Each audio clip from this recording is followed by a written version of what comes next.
the U.S. government. That's how we got there. And in other places, in Egypt, of course, they made a grab for power, but that didn't last very long. All right, here is the Muslim Brotherhood again, and another version of its logo. It's the same one, just a little bit different style. This is their motto: Allah is our objective, the Prophet is our leader, the Quran our law, jihad our way, and dying in the way of Allah is our highest aspiration. That is the motto. You may have heard then presidential candidate Mohamed Morsi in the middle 2012 absolutely roaring this motto out to the crowd, which roared right back at him in approval. This is the motto to this day of the Muslim Brotherhood. Now here's the logo. At the bottom you'll see a little word in Arabic. It says wa'idu. Wa'idu means prepare, make ready. And every Muslim knows what that means. It is a reference to verse 860 of the Quran. And that verse says, it begins with that word. It begins with the word prepare. Make ready your forces to the utmost of your power, including steeds of war, to strike terror into the hearts of the enemy. That is what the logo refers to, and everybody who sees that word on that logo knows the rest of the verse and where it came from. What are their objectives? Well, where have we seen this before? The same two objectives as Al-Qaeda, the Islamic State, the Taliban, the Hamas, Hezbollah, and every other group. That is a jihad group. Caliphate and Sharia. All right, here's Andy McCarthy. I don't know if you're familiar with him, but he's a marvelous author. He was formerly a prosecutor with the Department of Justice in the United States. He is the one that put away the blind sheikh, Omar Abdurrahman, who was responsible for the first attempt to attack our World Trade Center in 1993 in New York, and subsequent plots that were foiled with his arrest. Andy is the one that led the prosecution team that put him away for life in prison. But here's what he said. The objective of Muslim supremacists is to dominate and Islamize countries, not to emulate them. What he means by this is when we think that there are some sort of universal values, universal principles for mankind, there aren't. There just aren't. There are Judeo-Christian principles that we are all familiar with and that seem so right to us and have done so well in building our societies that we think they just must be universal, mustn't they? Well, no, they're not. They are not. And so the point being that when we are up against an Islamic jihad movement, we are up against a completely different value system. What we value, they do not value. What they value, we abhor. We believe in individual liberty, the dignity and the equality of every human being born at birth. We believe in equality. We believe in tolerance, pluralism. Those are Judeo-Christian principles. They are shared by other faiths on earth to some extent, Buddhists, Hindus perhaps, but they are not shared by Islam. And that's what Andy means by that. All right, let's look at some of the key leadership figures of jihad movements. Every last one of these guys on this page began life as a member of the Muslim Brotherhood. Up in the left corner, Abdullah Azzam, sometimes called the godfather of Al-Qaeda. Up in the top right, that is Osama bin Laden, Ayman al-Zawahiri, and down at the bottom, Khalid Sheikh Mohammed, the so-called mastermind of the 9/11 attacks in New York City. Every last one of these guys began as a member of the Muslim Brotherhood. Muslim Brotherhood is a gateway drug. It is a conveyor belt to violent jihad. Whether or not as a brother they ever were violent, that is a conveyor belt to the violent groups. Here is Hassan al-Banna. He's the founder, along with some other students in Cairo, 1928, of the Muslim Brotherhood. They founded it in part because they were lost without a caliphate. The previous caliphate, the last caliphate before that, had been abolished in the wake of World War I, when Turkey, the Ottoman Empire, was defeated. It was taken apart. The last bit of the rump state, if you will, of Turkey was what was left of the Ottoman Empire, and it was being ruled by Kemal Ataturk, who was determined to drag Turkey kicking and screaming into the 20th century.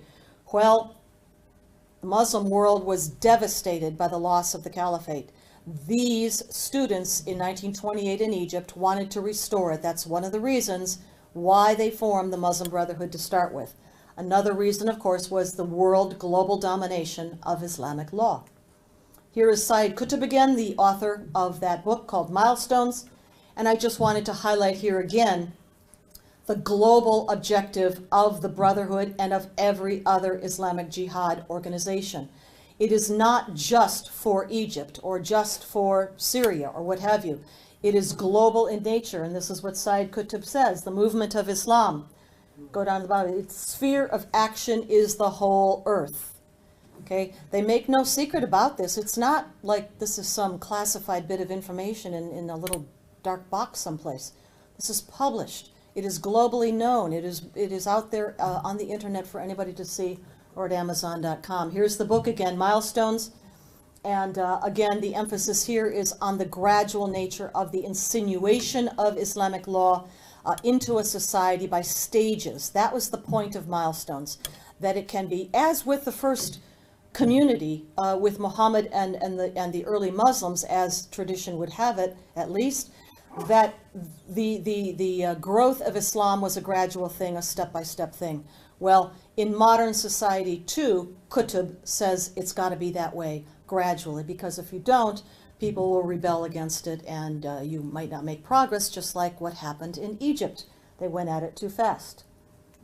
All right, the project. I want to talk about this document because every single Western security service has this document, knows about this document. It was seized in the villa of a well-known Muslim brother named Joseph Nada in Switzerland right after 9/11 in late 2001. And the document contains the 100-year plan for the conquest of Islam.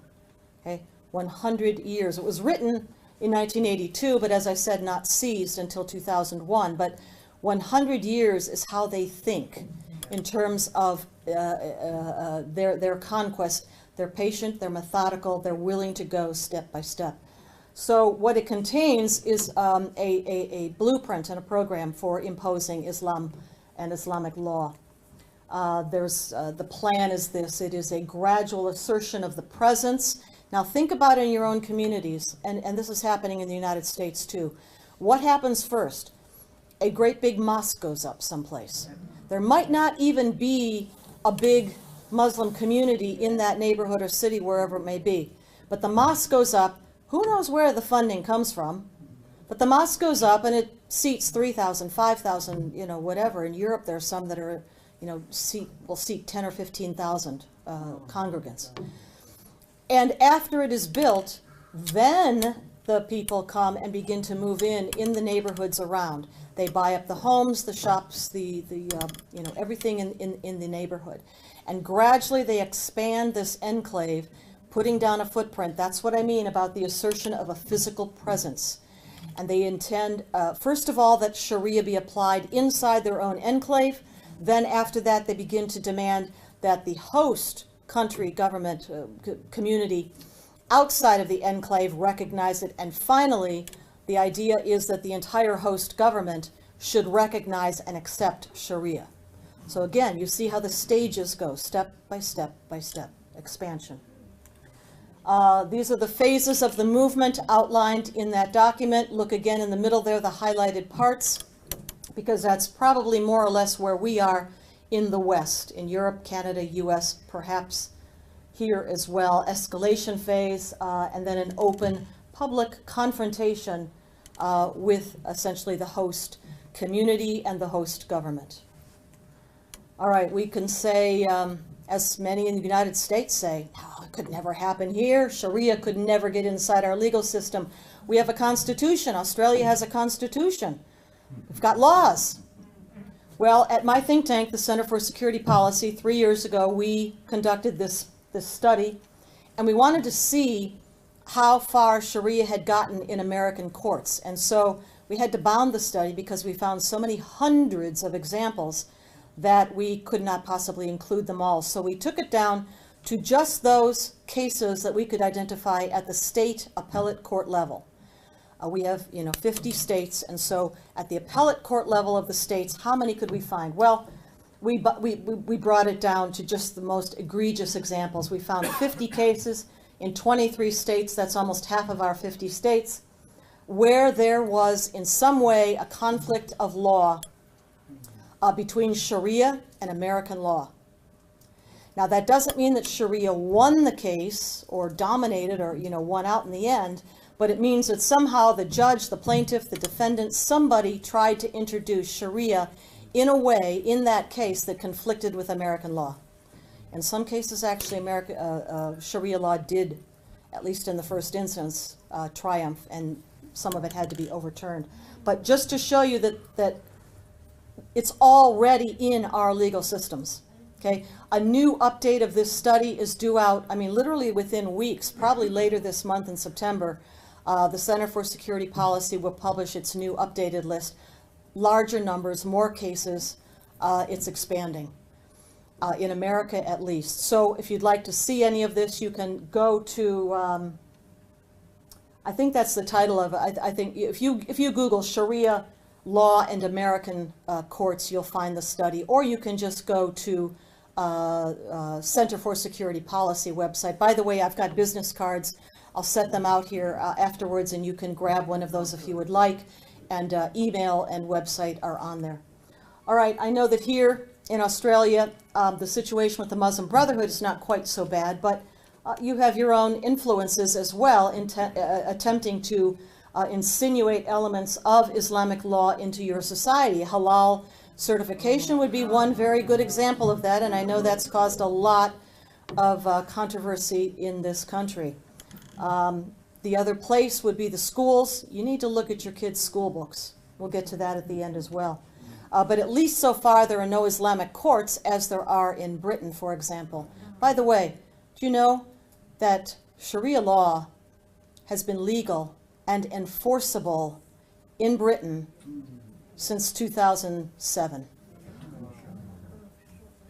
The still existing parallel system of common law still exists, but it is obligated to enforce the decisions of the 80-something, maybe it's more now, Islamic courts in Britain.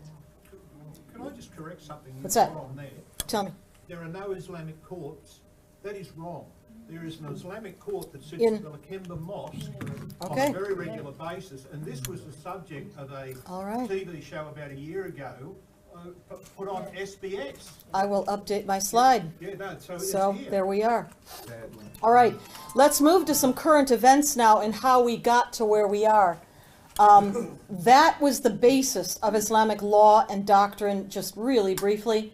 Now I want you to see when that gets inside of the decision-making loop, as we might call it, or the decision-making circles of national security in a country. Example, mine, United States.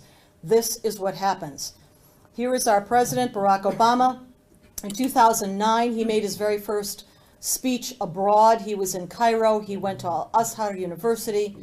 And there he spoke to an audience which included in the front row the specifically invited guests, members of the Muslim Brotherhood in Egypt. In that year, the Muslim Brotherhood was still outlawed in Egypt. They were not allowed to run for office or to exist as a party, as the Muslim Brotherhood. But our president invited them specifically and seated them in the front row. That meant his actual host, President Hosni Mubarak at the time, couldn't even attend.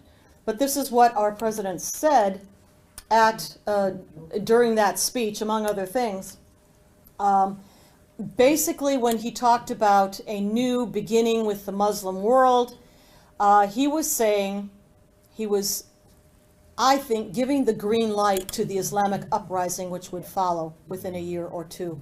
And he was indicating that not only would the United States not stand against that uprising, it would support it. And indeed, that is what happened. Oops, I did it wrong again. Is his middle name Mohammed? Pardon? Is it true that his middle name is Mohammed? No, his middle name is Hussein. Oh, well, that's all right. So the Arab Spring, as some people would call it, unfolded, beginning in the spring of 2011. And there were revolts, as we mentioned, Tunisia, Libya, Egypt, and other places.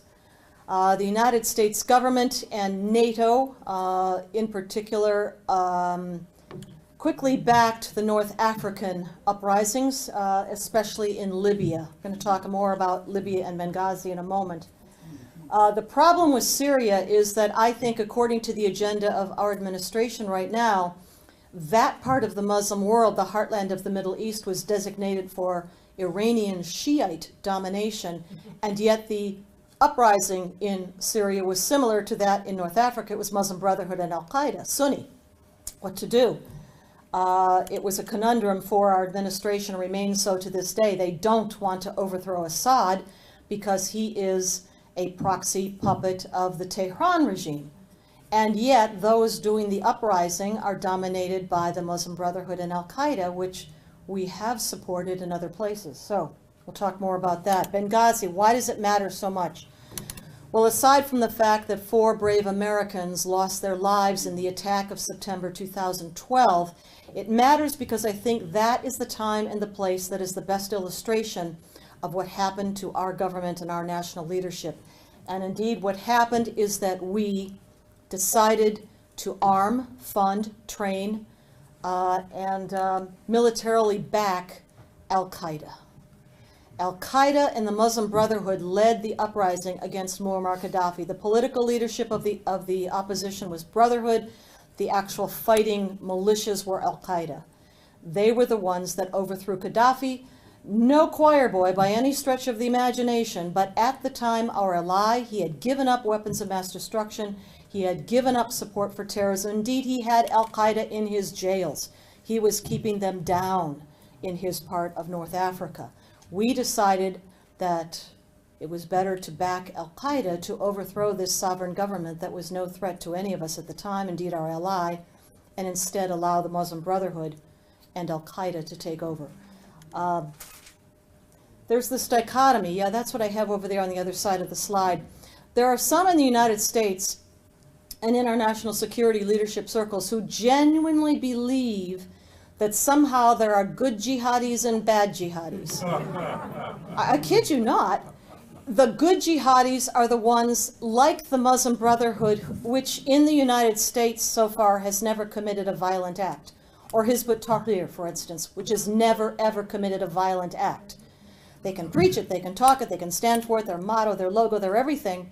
But as long as they actually haven't blown anything up or killed anybody, they got to be the good jihadis. Because the other ones, Al-Qaeda and now the Islamic State, are so obviously bad jihadis. Well, there just has to be good ones, right? Or something. I don't know. All right. In Benghazi, then, here is our Christopher Stevens, ambassador, who was killed. His job, though, in 2011, before he became ambassador in 2012, he was named the envoy to the Libyan revolution. His job was liaison to Al-Qaeda. It's America's first envoy to Al-Qaeda, in fact. That was his job, to make sure that Al-Qaeda and the Muslim Brotherhood won the Libyan revolution, which they did with the help of the facilitation of arms and weapons deliveries to Libya. There's some interesting news today. I don't know if Fox News is available in Australia. Is it? Okay, not in my hotel, but I've got it on my laptop so I can see it. But Fox News has just announced a special to run over the weekend, this coming weekend, on their television channel.